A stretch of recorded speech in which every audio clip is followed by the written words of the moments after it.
the cracks that I am seeing is that while they, and this is the pattern of the Fed, they tend to break things and then they do emergency measures and get things back under control, and then they break again. And so the last thing they broke was they broke the no inflation, conditions that they had pre-COVID. And, COVID came along, they grew the money supply 40%, and suddenly we had 9% inflation. It was raging. And they realized they'd overshot on the money printing and they'd been too loose for too long. They were still doing QE and buying bonds late into the, once inflation was already going, they were claiming it was transitory. It wasn't. Then they tightened like crazy and they sent everything in the other direction. And so that's the regime we're in now, where they have brought inflation down, not to what they hoped to bring it down to. They hope to bring it to 2 or below. They're not there yet. They're in the 3s.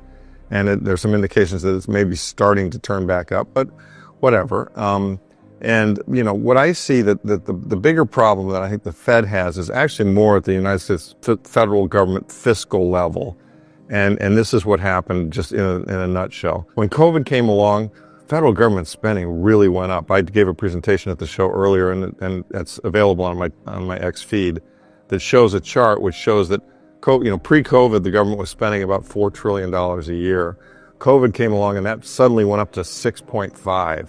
Really, really rapid expenditure growth, obviously to counter a pandemic and an emergency.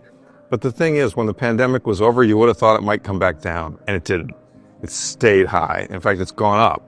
This year was just 6.75 trillion. And in an economy where the stock market is at record highs, employment has recovered from the COVID dip, inflation has come back down a bit, we are still running very big deficits. Last year's deficit was 1.8 trillion.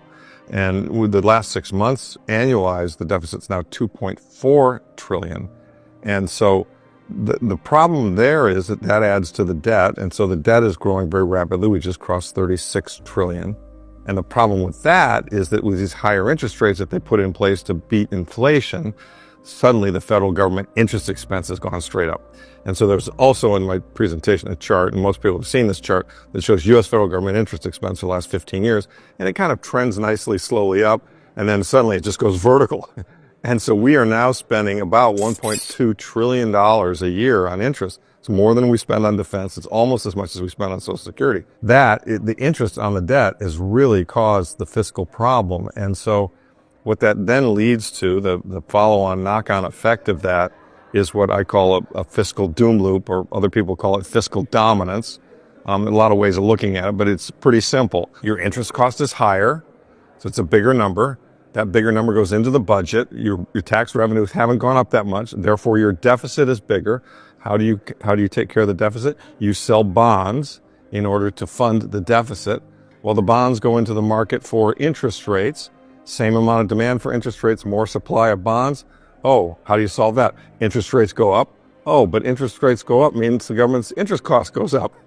Deficit gets bigger, and rinse, wash, repeat. So it's I call it a doom loop. It's a vicious circle in the wrong direction, which I believe will ultimately lead to the government having to say, okay, this isn't going to work. We are going to institute yield curve control or QE, or we're going to buy the bonds, because they're having a hard time finding people to buy the bonds. A lot of the bond auctions have been weak, and the government, foreign governments and foreign people aren't buying the bonds the way they used to. Net foreign buying has gone down consistently since 2014. That's 10 years of a downward trend of foreigners buying our bonds.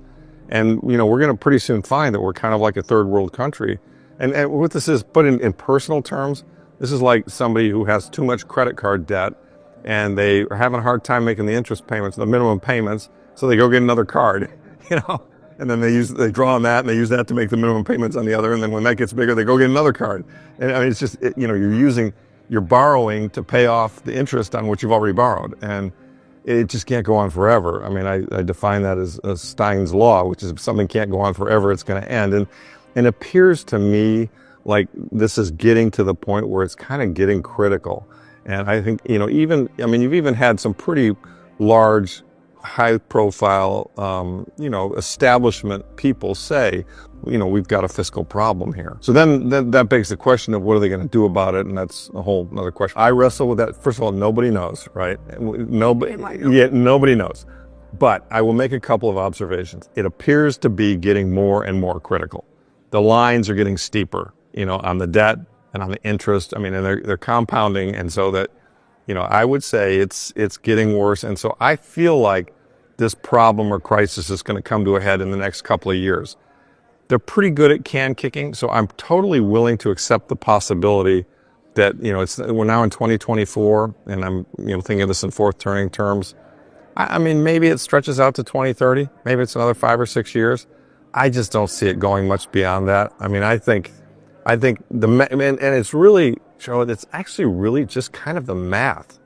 I mean, when you kind of, when you grow, when you compound, I don't think people understand the way compounding works. And so when you compound your debt and you compound your interest, it's really hard to get out of the trap. I mean, go back to the credit card, the family with the credit cards. I mean, generally the way that gets resolved is they file bankruptcy, and start over again. Maybe the U.S. is going to go bankrupt. I mean, that's extreme. There has to be something very radical that takes place to restructure it and fix it. A very visionary leader with a ton of courage could maybe pull that off, but even that leader, the people would scream and yell. And so my sense is what will unfortunately happen is we will just keep running down this road and we will have higher and higher and higher inflation, perhaps even something looking close to hyperinflation. And at that point in time, it will be so bad and so painful, and everyone will be so mad that they'll say, okay, I don't care how much pain it's going to take. We got to fix this goddamn thing. And I'm willing to get sober. Do you know what I mean? And so let's go back to sound money, even if the first year of it is awful. What we're living in right now is pretty awful too. So you see what I'm saying? So that's kind of how I think it gets solved. I mean, it's kind of unlimited. The price of gold is inversely correlated with how much money they print. If they stop printing money, gold doesn't go up. But when they print money, gold goes up. And they're going to have to, and the math we talked about earlier suggests they're going to have to print a lot of money. Now, they haven't done it yet, but it's coming, in my view. Yeah. Okay. So, do you include silver in this? Oh, absolutely. Yeah. So gold and silver track the same. I mean, silver is kind of like the wild child of gold. As you know, it's a fraction of the market size of gold, and it doesn't have the big stock out there. It gets used, and which is why it's more volatile. When there's a shortage of it, the price goes much harder and faster. There's a big underlying stock of gold, and so there's not as likely to be a quote unquote shortage. But yes, I mean, typically, as we all know from studying these things in the past, when you have a bull market in precious metals, silver vastly outperforms gold. And so I'm very bulled up and excited about silver, and my fund is focused on a lot of the silver miners for just that reason. And I expect gold, in a year to let's say it's 3,500, kind of conservatively. I think silver is going to break through 50, probably be $75 or $100 within a year or two. So, which is as a multiple, when, it's at 30 now, that's a much higher multiple than the growth in gold. So yeah, they're related. And, silver, just as, we'll get to Bitcoin, but silver's more volatile than gold, right? I mean, there's a price to pay. Okay, so silver could outperform gold. Great. Yeah, that's the good news. The bad news is it goes down faster than gold too. So because, it's not the same thing. So. Right. And let's go back to your mentioning the gold stocks. Why are they not all in? Yeah. So, well, I think there are two things. And these were made on the panel yesterday. And the guy next to me made a very good point. And I agree with him, which is one, the Magnificent Seven and the U.S. stock market at record highs have kind of been sucking the oxygen out of the room. So the average investor, if you own Apple, you own all those other, stocks, you own the NASDAQ, the triple Qs, you've done pretty well for, the last 10, 15 years. And, you're going to stick with it. It's kind of like, this is working. Why should I leave? And, NVIDIA, I mean, good God, there have been some killer stocks, right? So that's one. So people don't think they're doing anything wrong, even though all those stocks are at record valuations. And I think are at very great risk of eventually entering a bear market. I'd say the second thing is that the gold stocks, it's a spread business where you're making the difference between the price of gold and your cost of mining. Cost of mining is your what they call your ASIC, your average sustaining cost to pull an ounce out of the ground. And that's going up with inflation pretty consistently every year. ASICs used to be, a few years ago, they were $1,000 an ounce. Now they're $1,400 an ounce. And in 5 years, they'll probably be $1,800 or $1,900 an ounce. So you need higher gold prices to keep your margins the same. And I think what's going on is as I said earlier, I think a lot of people kind of believe that this 25, 6, 700 price, it's an anomaly. I'm seeing a lot of models out of Toronto and other places we're going back to 2100. You get on Bloomberg and you Google analyst consensus estimate for 5-year out gold prices, it's like 20. It's like 2000, or maybe 2100. Well, guys, I mean, 5 years out, I think gold's going to be 4,000. So, and I think as a result of that, people are saying to themselves, well, these stocks, you know, if gold goes back down and we know there's inflation, so their mining costs are going to go up, their margins are going to be shrinking, why should I own them? And so what needs to happen is we need to have that psychological shift where people go, oh, you know what? Gold's not going back down. In fact, gold's going up. In fact, gold's going up a lot. And these margins are, you know, and yeah, there'll be 10% inflation in the ASICs, but guess what? You know, the price of gold is going to go up more than 10% a year. So the margins are going to be growing. And then suddenly everybody will be discounting and building models on $3,500 gold. And I can assure you, I mean, my companies that I've invested in, you know, they were doing well at 2070. They're doing great at $2,500 or $2,600 gold. And I mean, they'll be just coining and minting money at $3,500 gold. And that's where I think we're going. But I don't think the market believes that. And that's why I think the stocks, what will happen if this is the way it's worked in past markets, and I've been in this few cycles and watched it historically, is there'll come a moment of recognition and then they'll make up for lost time.